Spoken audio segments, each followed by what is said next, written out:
Fala pessoal, tudo bem? Esses dias eu vi um advogado comentando que tem outros escritórios que contratam ele para fazer a parte da transcendência do recurso de revista, e só essa parte. Aí eu decidi fazer esse vídeo para que você tenha pelo menos duas opções. Ou não precisar pagar para alguém escrever sobre transcendência, porque você mesmo vai aprender a fazer depois desse vídeo, e aí vai poupar o seu dinheiro e o dinheiro do seu cliente. Ou então você vai abrir a oportunidade e passar a receber de outros advogados que não têm esse conhecimento, não têm essa segurança, para fundamentar a transcendência do recurso de revista. Aí como que a gente vai fazer isso? Eu vou passar aqui para a tela do computador e a gente vai comentar dispositivo por dispositivo do que tem sobre transcendência na CLT e no regimento interno do TST. Eu vou mostrar também julgados recentes de turmas do tribunal, para que você tenha todas as condições de entender tudo que é relevante, pelo menos até esse momento, sobre transcendência no recurso de revista. Para quem estiver no YouTube, eu vou colocar um card no final do vídeo com análise de dois recursos nessa parte da transcendência. Um recurso que foi extremamente genérico e outro que foi bem fundamentado. Para quem estiver no Instagram, eu vou colocar no feed, e para quem estiver no Telegram, eu vou colocar lá no canal do Recurso de Revista Provido. Tem o link para todas essas redes no perfil do Instagram e nos comentários que eu vou colocar aqui embaixo.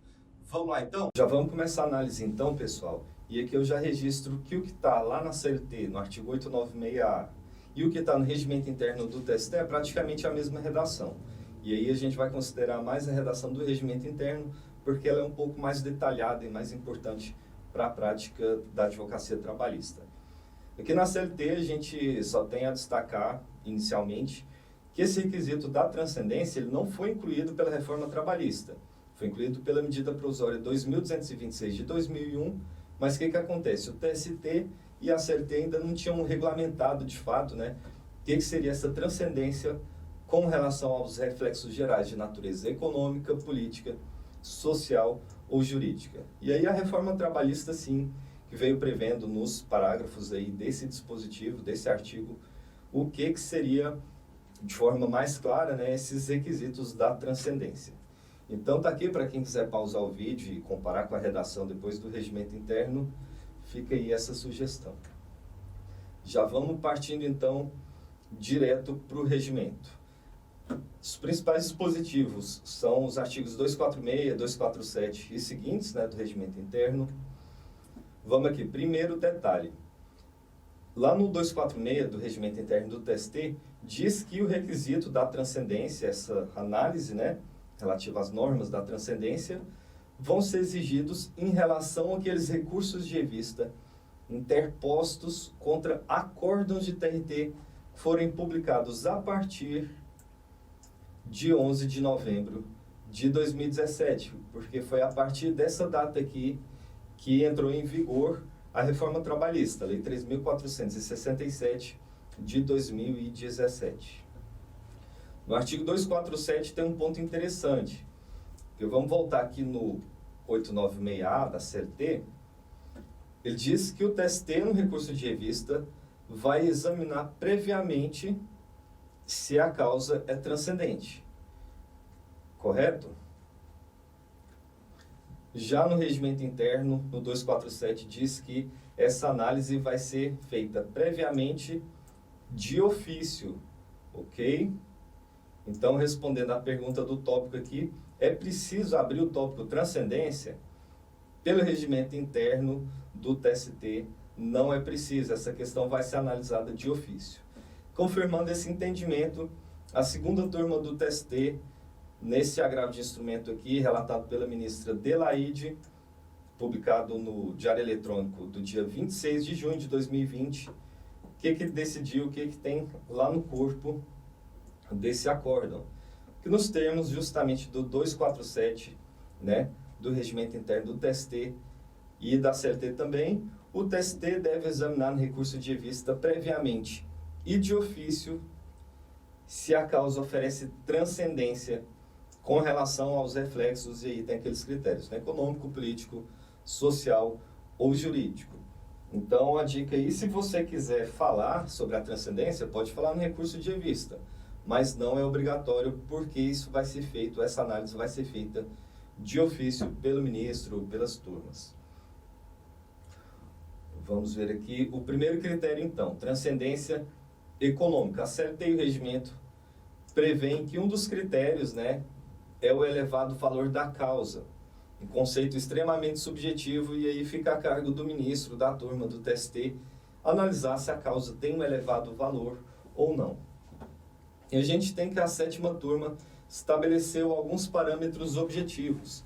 Até o momento é a única turma que resolveu estabelecer mesmo critérios objetivos ali, né, mais fáceis de serem vistos, e está basicamente foi feita não uma analogia basicamente, mas o critério adotado foi o seguinte: se o recurso de revista for do empregador, tem que analisar se a causa se enquadra nos limites referenciados ali pelo 496, parágrafo 3º do CPC de 2015. E se for um recurso de revista do reclamante, para recurso do empregado e dos empregadores doméstico, individual ou microempreendedor, aí vai ser um pouco diferente. Não vai ser os valores do CPC, que a gente vai ver daqui a pouco, e sim vai ser um recurso equivalente ao valor de 40 salários mínimos, nos termos do 852A da CLT, ou seja, seria um recurso que levasse em consideração o valor lá do rito sumaríssimo, né, de pelo menos 40 salários mínimos. Vamos explicar melhor essa questão. Bom, recurso de revista é do empregador, então de que tamanho que é essa empresa? É uma empresa de âmbito nacional, semelhante à União aqui? Porque se for a sétima turma do TST, pelo critério adotado, só vai reconhecer a transcendência econômica, e aí é que a gente pode dizer que esses critérios, eles não são cumulativos, você não precisa preencher todos esses 4 critérios, né? Pode ser somente um deles, mas analisando especificamente essa questão da transcendência econômica, não vai haver transcendência econômica de acordo com a sétima turma do TST, se a empresa for de âmbito nacional e o recurso não disser respeito a uma causa de pelo menos 1.000 salários mínimos. E aí, como exemplo, a gente tem a Caixa Econômica Federal, por exemplo, Banco do Brasil, empresas multinacionais, Petrobras. Se essas empresas quiserem interpor um recurso de revista e ele for distribuído ali na sétima turma, a causa tem que ter um valor elevado ali, né, de pelo menos 1.000 salários mínimos. E agora, se a empresa for de âmbito estadual, ou então de âmbito distrital, essa causa para a sétima turma tem que ser de pelo menos 500 salários mínimos. Isso se o recorrente for o empregador, correto? E aí não está nesse conceito de empregador, como a gente viu aqui no julgado, o empregador doméstico, o empregador individual ou microempreendedor. Encerrando aqui essa primeira parte, se a empresa for de âmbito municipal, aí a causa tem que ser de pelo menos 100 salários mínimos, correto? E aí para os outros casos que a gente viu, empregador doméstico, microempreendedor e empregador individual, além do recurso do empregado, né? Esse recurso tem que dizer respeito ao valor lá do rito sumaríssimo, ou seja, um recurso que envolva a discussão aí de pelo menos 40 vezes o salário mínimo, correto? Vamos ver o que mais, transcendência política agora. Quando que vai haver transcendência política? Quando a decisão do TRT contra o acórdão do TRT contra o qual você está recorrendo desrespeitar uma jurisprudência sumulada do TST ou do Supremo Tribunal Federal. E aí aqui nesse conceito de súmula, entra tanto súmula quanto OJ, quanto orientação jurisprudencial. Para confirmar isso, a gente tem uma decisão aqui, também da sétima turma do TST, dizendo que essa transcendência política vai ser reconhecida quando o acórdão contrariar uma súmula ou OJ do TST. ou então súmula do Supremo Tribunal Federal, ou decisões que forem oriundas aí de precedentes, né, recursos repetitivos ou repercussão geral. Na verdade, boa parte das decisões lá do TST ampliam ainda mais esse conceito de jurisprudência simulada. Não fica só no que tiver em súmula ou orientação jurisprudencial. Se for um tema que já tem uma jurisprudência repetida no âmbito do TST, ainda que não esteja inserida em súmula ou OJ, é possível o reconhecimento dessa transcendência política também. Um exemplo, promoções por merecimento, que não tem súmula nem OJ sobre isso, mas o TST já vem decidindo há muito tempo que é preciso uma avaliação subjetiva, né? Se estiver previsto no PCS da empresa, no regimento interno, enfim, se houver previsão de que a diretoria, por exemplo, tem que avaliar o empregado para conceder promoções por merecimento, essa avaliação tem que ser realizada, senão o empregado não pode ter reconhecido esse direito no judiciário pelo simples ajuizamento da ação, correto? Diferente da promoção por antiguidade, que aí o critério é objetivo, de acordo com o TST, critério tempo. Existe até uma OJ sobre isso. Então, nesses casos em que há um entendimento reiterado do TST, pode ser reconhecida a transcendência política também, certo? Vamos agora, sintetizando então essa ideia da transcendência política. Se a decisão do TRT contrariou uma súmula do TST, vai ser reconhecido esse tipo de transcendência, ainda que não seja reconhecida a transcendência econômica. Se for um pedido de R$100, R$500, mas contrariou uma súmula, então o TST entende que existe essa repercussão, essa transcendência, né? Porque uma decisão do TST, que é o órgão responsável por uniformizar, por pacificar a interpretação da legislação trabalhista, foi desrespeitada. O TRT não seguiu esse entendimento. Então, por essa importância, essa relevância política da decisão do TRT ter contrariado a súmula, vai ser reconhecida essa transcendência. E aí, no 247, parágrafo 1º, inciso 3 do regimento interno do TST, o que a gente tem? Indicador de transcendência social, a postulação por reclamante recorrente, ou seja, esse requisito aqui vai ser quando o reclamante, quando o empregado estiver recorrendo, e esse recurso disser respeito a um direito social previsto na Constituição. Tá vendo? Tá aqui, ó, transcendência social, quando o reclamante recorrente postular um direito social constitucionalmente assegurado.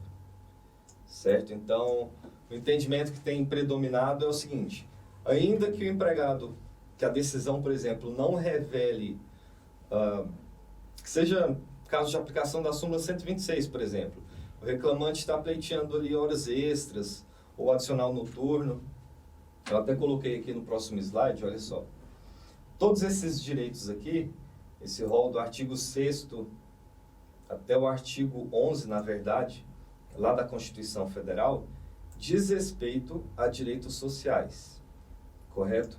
Então, se a gente pegar um direito que está previsto no artigo 7º da Constituição, que diz respeito ao FGTS, por exemplo, inciso 3, né, do artigo 7º, participação nos lucros e resultados, 13º salário, adicionais noturno, adicional de horas extras, turnos ininterruptos de revezamento, tudo isso que tiver lá nesses artigos 6º a 11 da Constituição Federal vai ser direito social constitucionalmente assegurado.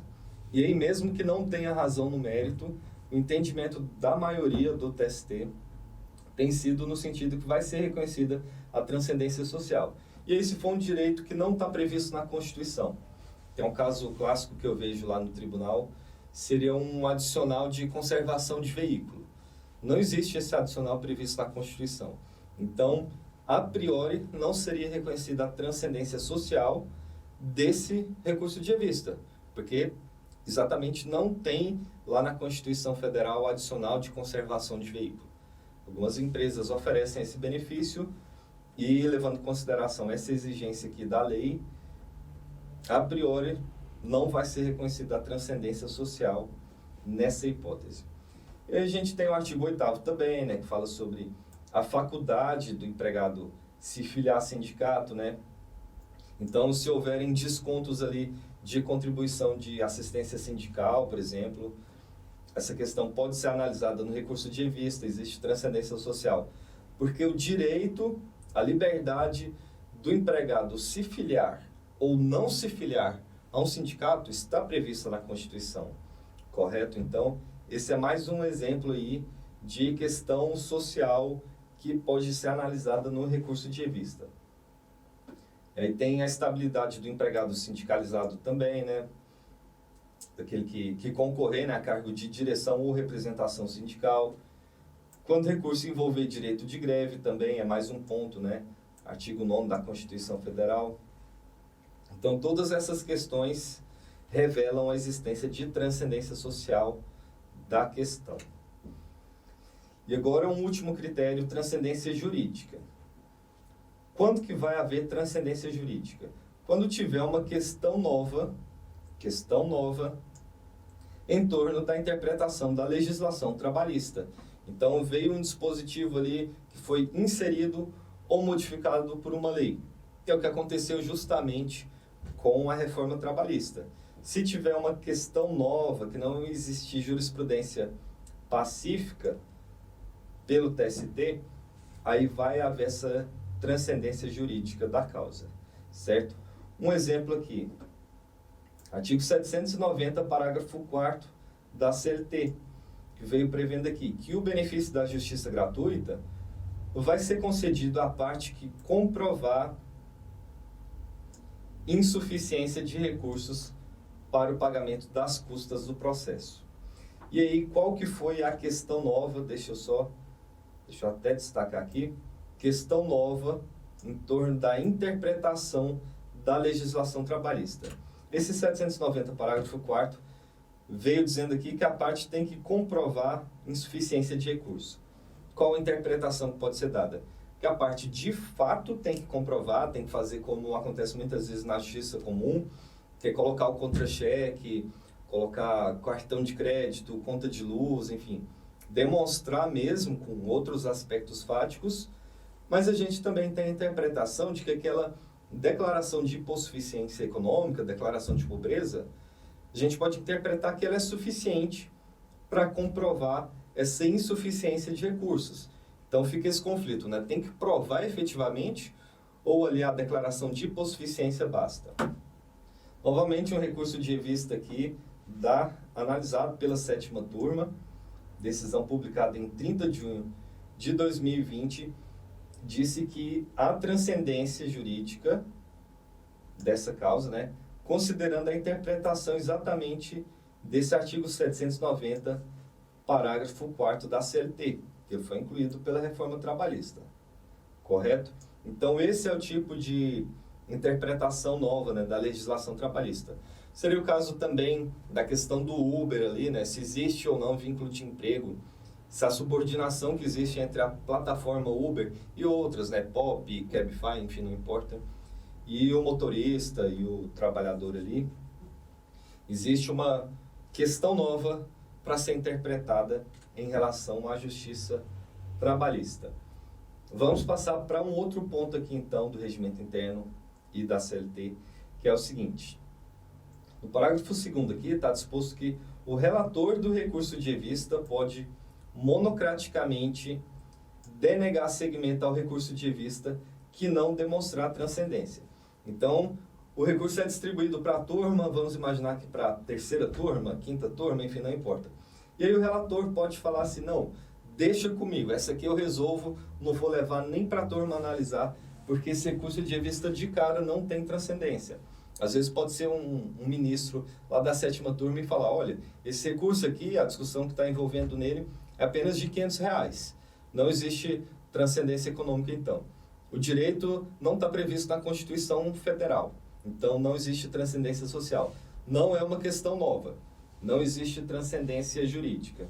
E qual que está falando? Econômica, social, jurídica e política, né? A decisão não contraria a súmula do TST, a súmula do Supremo, então eu mesmo decido aqui, não vou encher a pauta ali para analisar essa questão, eu decido, denego segmento ao recurso de revista por falta de transcendência. Beleza. Quando o recurso subir direto para o TST, passado o juízo de admissibilidade feito pelo TRT, e esse ministro monocraticamente denegar segmento, aí você pode levar essa questão para a turma analisar por meio do agravo regimental, do agravo interno do TST. Correto? Mas o que a gente tem, é que eu já adianto, né? O artigo 248 do Regimento Interno e o 896, parágrafo 5º da CLT, que diz que é irrecorrível a decisão monocrática do relator que, em agravo de instrumento, em recurso de revista, considerar ausente a transcendência da matéria. Então, se o ministro falar em recurso de revista não tem transcendência, você pode interpor o agravo, levando para a turma discutir essa questão. Se for em agravo de instrumento, ou seja, quando o TRT barrou o segmento do recurso de revista, e aí você interpôs agravo de instrumento, e o ministro não reconheceu a transcendência lá do recurso de revista, não cabe agravo. Esse dispositivo aqui ele vai ser analisado pelo pleno do TST, que vai ver essa questão se é constitucional ou não, mas por enquanto está bem claro aqui que dessa decisão não cabe recurso lá no âmbito do TST. Se for agravo de instrumento e você interpor agravo regimental, se você interpuser, né, agravo regimental, agravo interno, lá para a turma analisar, para o órgão colegiado, existe uma grande possibilidade de você levar uma multa. Porque tem aqui no 266 do Regimento Interno do Tribunal, por exemplo, no parágrafo 5º, que quando esse agravo interno for declarado manifestamente inadmissível ou improcedente em votação unânime, o órgão colegiado, em decisão fundamentada, vai condenar o agravante a pagar ao agravado uma multa fixada entre 1% e 5% do valor atualizado da causa. Qual que é o raciocínio, então? Tanto o 248 do Regimento Interno da CLT, quanto o 896, parágrafo 5º da CLT, dizem que essa decisão em agravo de instrumento, decisão monocrática do relator que não reconhecer a transcendência e agravo de instrumento, é irrecorrível. E aí você vai lá e interpõe um agravo regimental, então esse é um caso de recurso manifestamente inadmissível. Está lá no regimento e na CLT que você não pode recorrer dessa decisão. Mas e aí, tem essa notícia aqui, deixa eu até voltar o slide, dizendo que o pleno do TST vai julgar a inconstitucionalidade desse 896, parágrafo 5º da CLT, que prevê essa irrecorribilidade da decisão monocrática que denega segmento ao AI por falta de transcendência. Eu postei essa notícia aqui no meu Instagram, Prof. Murilo Soares, estou acompanhando como vai ser essa decisão e vou publicar assim que possível. E aí, o que mais que eu coloquei? Que o órgão especial decidiu o quê? Que os recursos em que se discute a questão dessa constitucionalidade ou inconstitucionalidade lá no órgão especial vão ser suspensos até o julgamento dessa inconstitucionalidade ou constitucionalidade do 896, parágrafo 5º da CLT. E então a dúvida que fica é como que eu faço para suspender a análise desse recurso? Por meio do agravo regimental, agravo interno, a gente viu que não é. Como que é então que eu vou conseguir essa suspensão da análise do processo do recurso sem levar a multa? E aí, destaquei aqui que isso vai acontecer nos recursos em que se discute a questão no órgão especial. Você tem que levar o recurso lá para o órgão especial, então. Como que isso é feito? Olha aqui, por isso que é importante conhecer o regimento interno do tribunal no qual você atua. Competência do órgão especial, artigo 76 do regimento interno. Inciso 1, compete ao órgão especial, em matéria judiciária, julgar mandado de segurança impetrado contra atos do presidente ou de qualquer ministro do tribunal. Ressalvada a competência das sessões especializadas, que a gente não vai adentrar muito nessa questão, mas então, o que você vai fazer? Ministro relator, né, denegou segmento ao agravo de instrumento e falou que não tem transcendência, correto? Então você vai impetrar um mandado de segurança contra o ato desse ministro. Qual foi o ato desse ministro? A decisão monocrática que não reconheceu a transcendência em agravo de instrumento. E você vai colocar suas razões lá, né? Vai dizer que o 896 caput da CLT, por exemplo, fala que é competência das turmas analisar o recurso de revista e que seu recurso de revista não foi analisado. E aí você quer que seja julgado por um órgão colegiado e não por um ministro monocraticamente, e vai tecer considerações ali sobre a inconstitucionalidade desse dispositivo, né? Vai falar, por exemplo, que com base no artigo 5º lá da Constituição Federal, tem um dispositivo que fala sobre o devido processo legal, você vai falar que ele não foi observado, que não foi um órgão colegiado que analisou o seu recurso, que você tem direito, sim, à análise pela turma, pelo órgão colegiado do TST. E aqui tem uma questão interessante também, que é o seguinte. Bom, sustentação oral em relação à transcendência. A gente tem no 247, parágrafo 3º, que cabe agravo apenas das decisões em que não reconhecida a transcendência pelo relator, sendo facultada a sustentação oral ao recorrente, certo? Durante 5 minutos em sessão. E aí, se for o recorrido, né, não for o recorrente, só vai ser possível essa sustentação oral quando houver divergência entre os ministros da turma em relação à existência de transcendência ou não, certo? Então, o recorrente, ele tem direito, lá no recurso de revista, né, a fazer sustentação oral. E no próprio regimento interno do TST está previsto que não cabe sustentação oral quando for agravo de instrumento. Então, tem essa importância aí, né, de você fazer com que o recurso suba direto como recurso de revista e não como agravo de instrumento. E aí, aqui então, em relação à transcendência, o tempo para sustentação oral é 5 minutos. Em regra, a sustentação oral é de 10 minutos no TST, correto? Então tem um prazo um pouco menor para você fazer sua sustentação oral ali para defender a existência ou não da transcendência no recurso de revista, certo? Próximo parágrafo aqui. Bom, parágrafo 4º, né? Mantido o voto do relator pela turma, né? Quando você interpôs agravo, levou lá para a turma analisar. Se esse voto for mantido, em relação ao não reconhecimento da transcendência do recurso, vai ser lavrado um acórdão com fundamentação sucinta, que constituirá decisão irrecorrível no âmbito do tribunal. O que está dizendo esse dispositivo?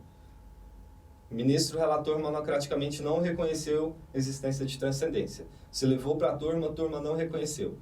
Faz um acórdão sucinto ali e você não pode mais recorrer dessa decisão no âmbito do TST. Não cabe embargos para SD, então.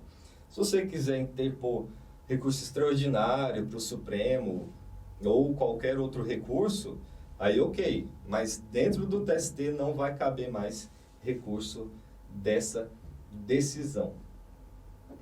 Parágrafo 5º, lá do 247 do Regimento Interno do TST, que também está previsto lá na CLT, que o juízo de admissibilidade lá do TRT, ele não vai envolver essa questão da transcendência. Não cabe ao TRT se manifestar sobre a existência de transcendência ou não do recurso de revista. Ele só vai poder barrar o segmento do seu recurso de revista com base lá nos pressupostos extrínsecos ou intrínsecos também do TST. Quando você não apontar, por exemplo, contrariedade a alguma súmula ou OJ, ou não apresentar divergência jurisprudencial, ou quando for caso de súmula 126, não indicar violação de dispositivo de lei federal, da Constituição Federal, enfim, recurso de revista mal aparelhado ou extemporâneo, deserto. Então, o juiz de admissibilidade, o ACO, vai se limitar a essas questões. Não vai poder falar nada sobre a existência ou não de transcendência, correto? E aí que o artigo 248, que a gente acabou falando, que se for uma decisão monocrática em agravo de instrumento, que não reconhecer a transcendência jurídica, essa decisão vai ser irrecorrível. E 249, finalizando aqui, diz que o TST vai organizar um banco de dados, que ainda não existe, em que constarão os temas a respeito dos quais houver sido reconhecida a transcendência. Então, para facilitar ali, né, uma uniformização de entendimento dos próprios ministros, das turmas do TST, vai ser feito um banco de dados prevendo ali quais temas, vai ser feita uma tabela, até para você, para as partes, para os advogados, já saberem com antecedência o que é considerado transcendência como tema transcendente ou não, correto? E aí, eu vou gravar um vídeo, esse eu já vou encerrar por aqui, eu vou gravar um vídeo depois sobre como demonstrar e como não demonstrar a transcendência do recurso de revista, correto? Espero vocês então, é isso, um abraço.